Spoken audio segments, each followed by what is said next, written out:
Tratado sobre a servidão voluntária, um dos livros de filosofia política mais interessantes da história da filosofia, escrito por um filósofo francês chamado Etienne de la Boétie, falecido aos 32 anos, humanista. Nasceu em 1530 em Sarlat, em 1º de novembro, e faleceu em 1563, muito amigo de Michel de Montaigne. Muito jovem, demonstrou profundo conhecimento de legislação das leis e se licenciou em Direito Civil aos 22 anos. Seguiu carreira de maneira precoce, se tornando conselheiro do rei aos 23 anos e meio. E escreveu a obra mais contundente de filosofia, que eu coloco no mesmo patamar do Príncipe de Maquiavel, e ouso dizer que acho a obra de Etienne de la Boétie muito mais interessante. Esse livro, por ele ter morrido muito cedo, o manuscrito ficou nas mãos de Michel de Montaigne, que tinha um certo medo em editá-lo pela contundência dos argumentos, pela crítica ácida da tirania e pela crítica também à própria servidão voluntária exercida pelas pessoas. Contudo, depois foi editada no seu todo e nos trouxe a possibilidade de ver um jovem, mesmo pertencente à aristocracia e mesmo tendo sido educado pelos padres e tudo mais, demonstrar uma visão profundamente libertária e crítica daquilo que se chama a construção do poder a partir do exercício da tirania e da cumplicidade de um povo. Segundo o nosso nobre Etienne de la Boétie, ele nunca entendeu muito bem por que os povos e as pessoas aceitam o jugo de um tirano e abrem mão tão facilmente da liberdade. Aceitar a tirania, segundo la Boétie, era um suicídio, algo até patológico, porque aquele que aceita a tirania abandona, esquece profundamente a importância da liberdade. Para Etienne nunca foi tão simples assim esquecer a liberdade para essas pessoas.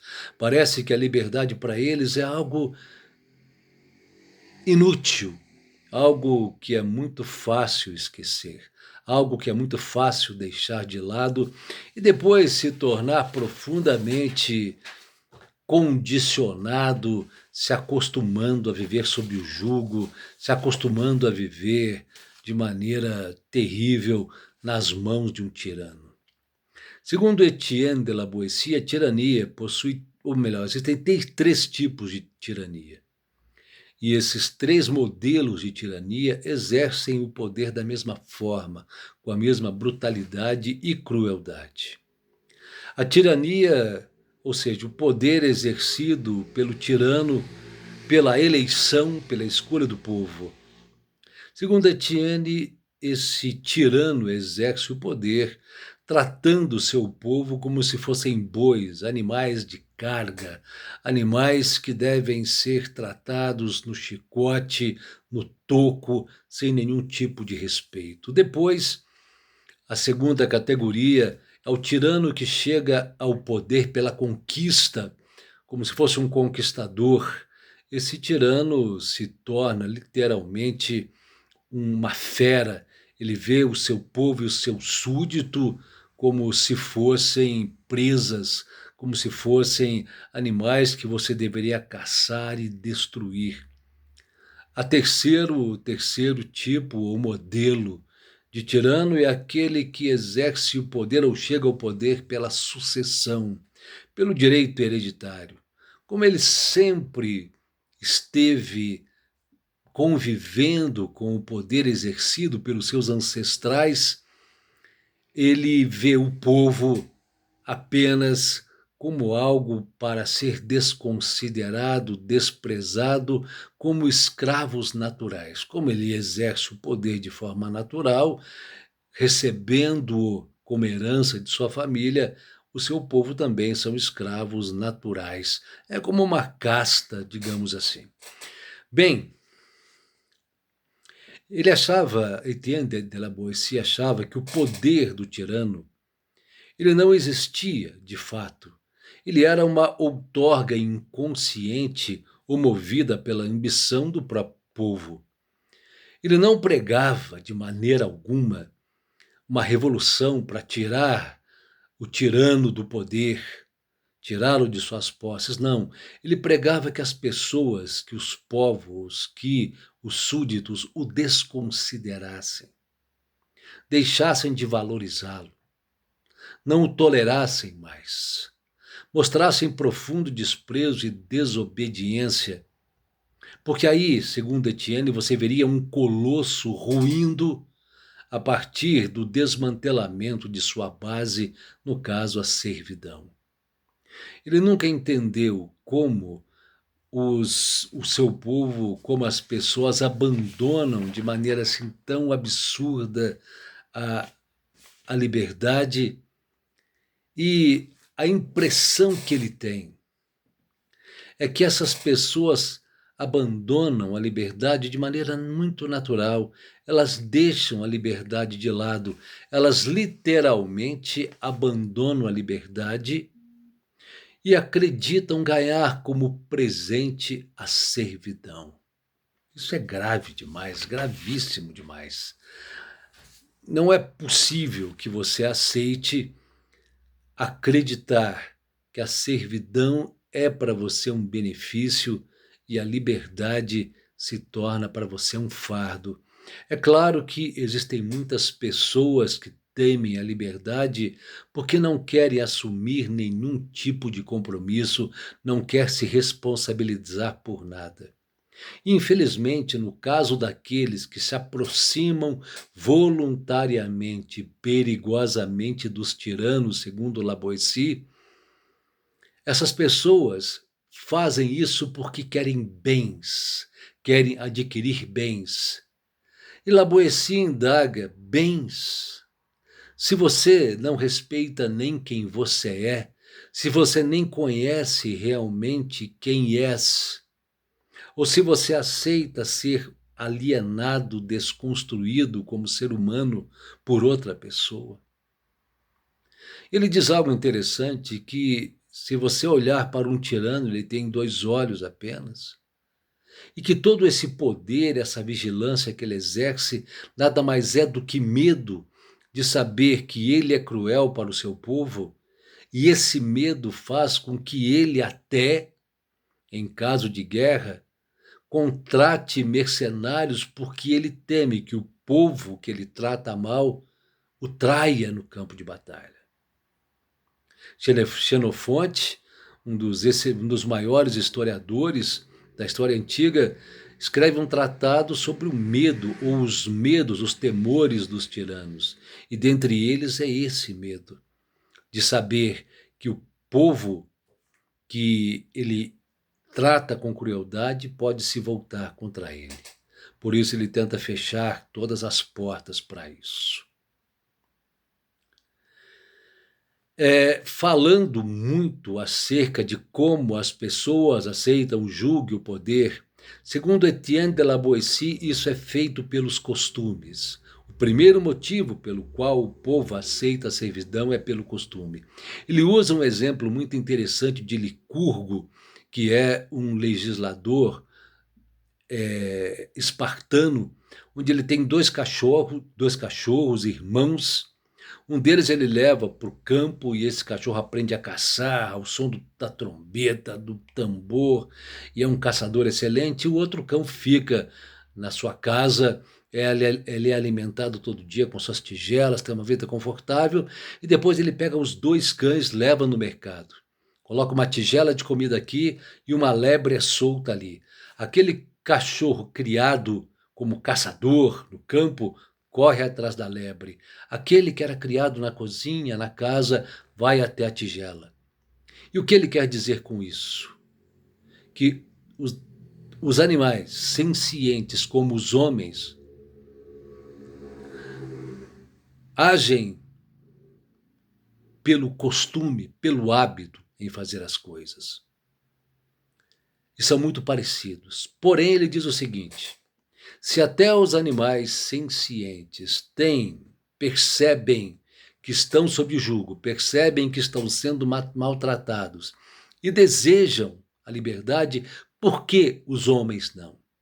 Porque os homens abandonaram a liberdade, desnaturalizaram-na, fazendo entender que a liberdade não é algo natural, mas sim a servidão.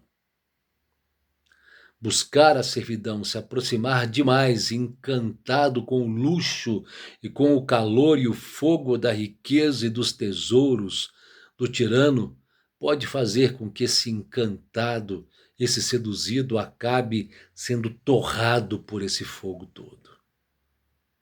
Se aproximar demais do tirano, não existe nada mais perigoso, segundo Lavoisier. Xenofonte mostrava também no seu livro algumas estratégias que os tiranos utilizam para conquistar e manter o poder.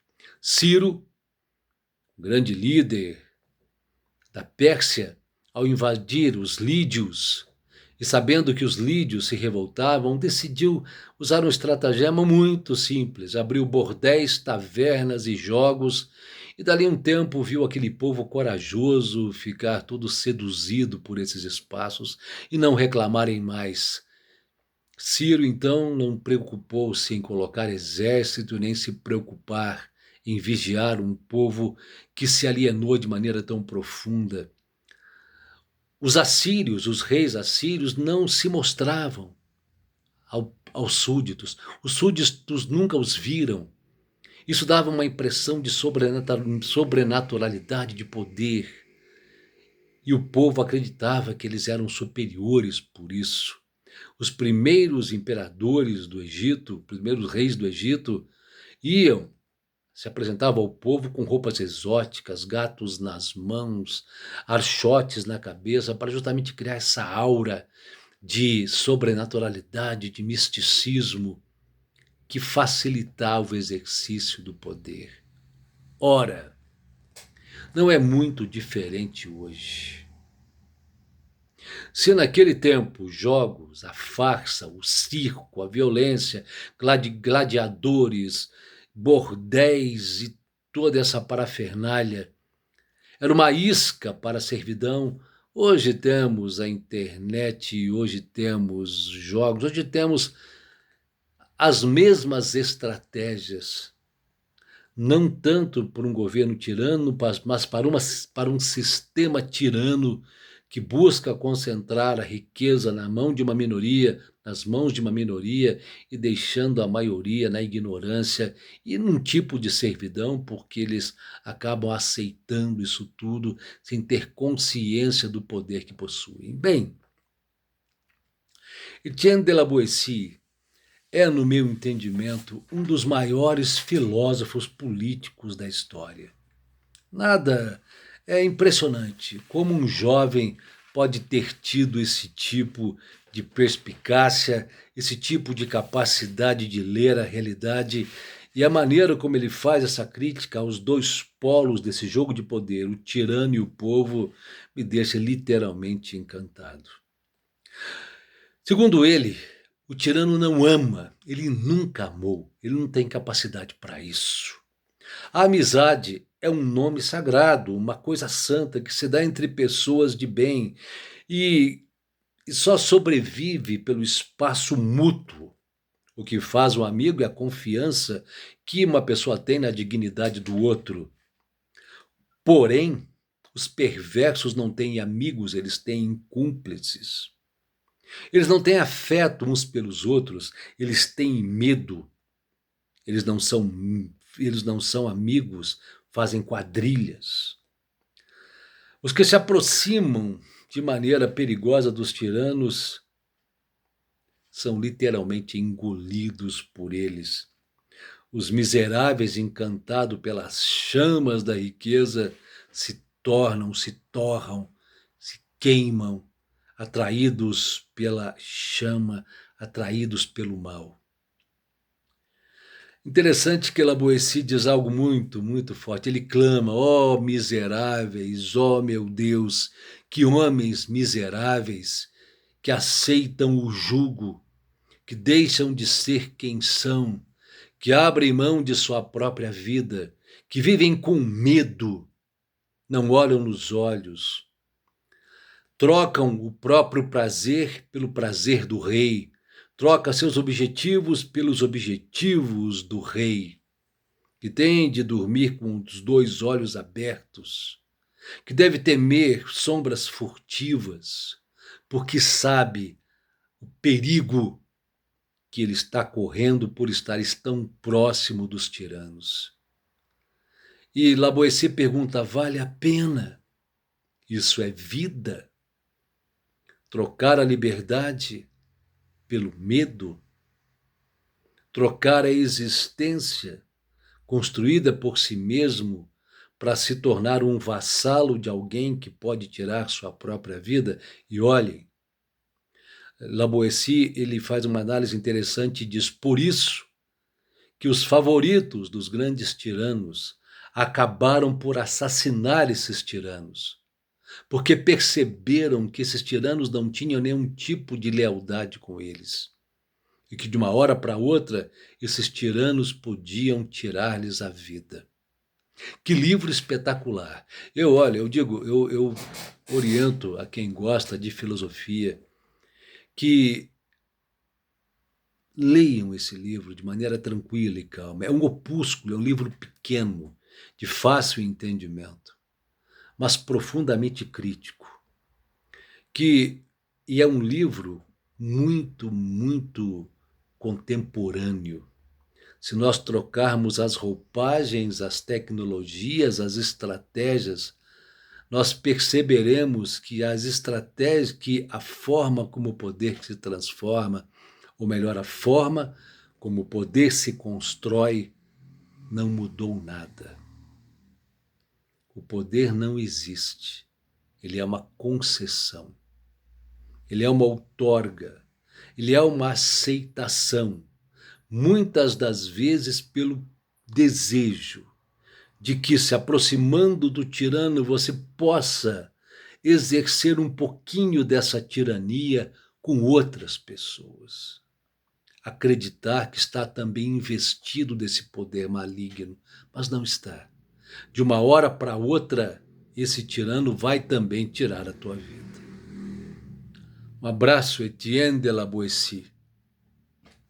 Isso que é filosofia política, meu amigo.